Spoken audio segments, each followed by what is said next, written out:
वाच्य है जिससे देखो हर परीक्षा में लगभग 2-3 क्वेश्चन तो आते ही हैं, और ज्यादा बड़ा नहीं, एक क्लास का ही टॉपिक है। एक बार अगर आप समझ लो ढंग से तो बस फिर उसमें कोई दिक्कत नहीं होती कभी। वॉइस पढ़ रखे हैं आपने? अरे पैसिव वॉइस तो वो वाच्य है ना, उसी को क्या कहते हैं? वॉइस। वाच्य कितने होते हैं? एक्टिव वॉइस और पैसिव वॉइस। अंग्रेजी तो आती है, चलो कोई नहीं, एक बार ध्यान दो, अपने हिंदी के हिसाब से देखें। तो वाच्य है ना, इसका एक तो प्रश्न आता है भाई सबसे पहला कि वाच्य का शाब्दिक अर्थ क्या होता है। तो वाच्य का शाब्दिक अर्थ होता है बोलने का विषय। क्या होता है? बोलने का विषय, ये वाच्य होता है। अब बोलने की विषय की अगर हम बात करें तो देखो इसमें 3 तरह से बनेगा अपने हिंदी में। अगर बोलने का विषय कर्ता को रखा जाएगा तो उसे हम नाम देंगे कौन सा? क्या बोलेंगे? रे ऊपर है, री नीचे है, कृत्रिवाच्य। क्या बोलेंगे? और कृत्रिवाच्य जो होता है ना, इसको आप इंग्लिश में बोलते हो एक्टिव वॉइस। ठीक है ना, ये कृत्रिवाच्य होता है। अगर बोलने का विषय अगर हम कर्म को बनाएंगे ना तो उसे बोलेंगे क्या? कर्म वाच्य। और इसको आप बोलते हो क्या? Passive voice. तो दो पढ़ते हो आप तो, एक्टिव वॉइस और पैसिव वॉइस। लेकिन अपने हिंदी में एक और होता है, वो होता है कौन सा? भाव। मतलब अगर बोलने का विषय क्या है? भाव है, तो उसे हम क्या बोलेंगे? भाववाच्य। अब ये भाववाच्य है ना, इसको इम्पर्सनल वॉइस बोलते हैं। क्या बोलते हैं? Impersonal voice. ठीक है ना, तो इस तरह से हम देखें तो देखो, अगर सीधी सीधी बात है, वाच्य का शाब्दिक अर्थ क्या हुआ? बोलने का विषय। अगर बोलने का विषय क्या है? कर्ता, तो वो वाच्य क्या कहलाएगा? कृत्रिवाच्य। बोलने का विषय कर्म होगा तो कर्म वाच्य, और बोलने का विषय भाव होगा तो भाववाच्य। तो कितने हो गए भाई? 3 हो गए। अब इन 3 वाच्यों को देखो हम अलग अलग तरीके से, एक बार मैं सारी विशेषता लिखवा देता हूं, है ना, समझ लेते हैं, फिर बाद में लिख लेंगे। इसको मैं आपको सीधे शब्दों में लिखाऊंगा, आप तो ये पहचान याद रख लेना, फिर कभी भी कैसा भी प्रश्न आ जाओ आपका कभी गलत नहीं होगा।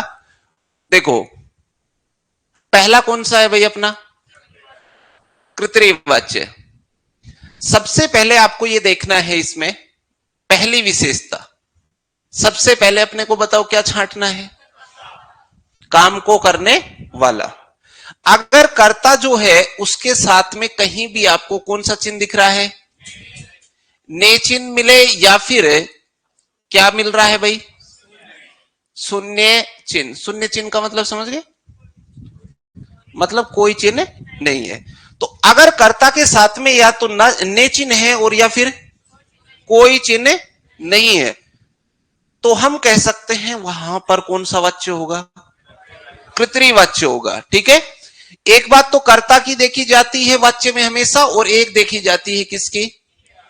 क्रिया की। तो कृत्रिवाच्य में जो है वो अकर्मक क्रिया भी होती है, और कैसी? तो कुल मिला के हम ये कह सकते हैं कि दोनों प्रकार की क्रिया है ना, अकर्मक और दोनों प्रकार की क्रिया है वो होती है कौन से में? कृत्रिवाच्य में। बस आपको मूल रूप से ध्यान रखना है किसका? कर्ता के साथ चिन्ह का ध्यान रख सकते हो। बस इतनी सी ध्यान रख लेना, ये आपका कृत्रिवाच्य है, ये आप आराम से छांट लोगे, छांट सकते हो। ओके, दूसरे पे चलते हैं। देखो दूसरा आपका रहेगा कौन सा भाई? कर्मवाच्य। देखो यहां थोड़ा सा अलग अंतर है।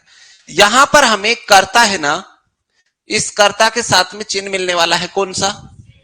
या तो से चिन्ह मिलेगा, या फिर क्या? द्वारा, और या फिर के द्वारा। बताओ ये चिन्ह दोनों में अंतर कर देंगे अपने आप। तो अगर कर्ता के साथ में से, द्वारा या फिर के द्वारा, अगर ये चिन्ह मिलते हैं तो हम कहेंगे कौन सा है। लेकिन शर्त ध्यान रखनी है दूसरी बात किसकी, क्रिया की। नाम देखो, कर्म होना जरूरी है, रटने की बात नहीं है, कर्म होना, और कर्म होना जरूरी है, इसका मतलब क्रिया कैसी होगी, सकर्मक होगी कि नहीं होगी। क्योंकि कर्म तो किसके साथ आता है, सकर्मक के साथ आता है, अकर्मक के साथ तो कर्म आता ही नहीं है। तो जहां पर क्रिया सकर्मक होनी, सकर्मक, मैं ऐसे कह दूं आपको सीधे शब्दों में, कर्म होना जरूरी, कर्म होना जरूरी है, तो क्रिया कैसी होगी, ओके। दो बात हो गई, तीसरी एक लास्ट बात जो सबसे महत्वपूर्ण है। आपने पैसिव वॉइस चल रहे हैं या पढ़ लिए, अच्छा तो पढ़ लिए, तो उसमें ये बताओ अनइंपोर्टेंट सब्जेक्ट वाले पढ़े, मतलब कुछ अनइंपोर्टेंट सब्जेक्ट होते हैं ना, उसमें क्या होता है कि जैसे ही हम शुरू में कर्ता की जगह लाएंगे पैसिव में, और पैसिव क्या होता है, कर्म होता है, तो अनइंपोर्टेंट सब्जेक्ट होते हैं उनको हम क्या कर देते हैं, हटा देते हैं, हटा देते ना। उसी तरीके से देखो, हम कह सकते हैं कि सब्जेक्ट है ना वो कर्ता तो क्या हो गया, हट गया।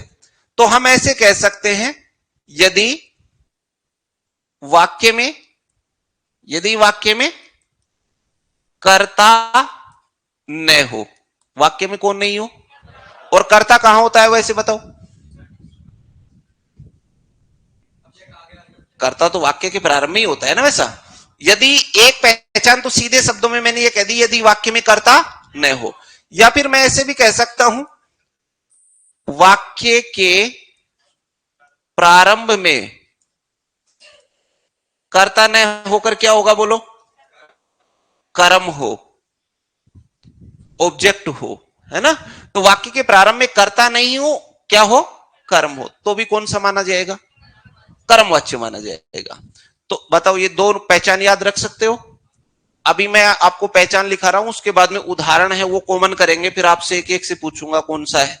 अभी पहचान ढंग से देख लो। कृतवाच्य पहचान क्या है बोलो, कर्ता के साथ में ने या फिर शून्य चिन्ह, और क्रिया कैसी होनी चाहिए, अकर्मक भी हो सकती है और सकर्मक भी हो सकती है। क्रमवाच्य में कर्ता के साथ से, द्वारा, के द्वारा होना चाहिए। क्रिया सकर्मक ही होती है, जहां अकर्मक क्रिया होगी ना वहां कर्मवाच्य नहीं होता, ये ध्यान रखने की बात है। यदि वाक्य में कर्ता न हो यानी अनइंपोर्टेंट को क्या किया गया है, हटाया गया। या फिर हम ऐसे भी कह सकते हैं कि वाक्य के प्रारंभ में हमेशा वैसे तो कर्ता होता है, लेकिन कर्ता न हो, कर्ता की जगह क्या दे रखा हो, कर्म, तो क्या होगा, कर्मवाच्य होगा। ठीक है, तो इस तरह से होता है।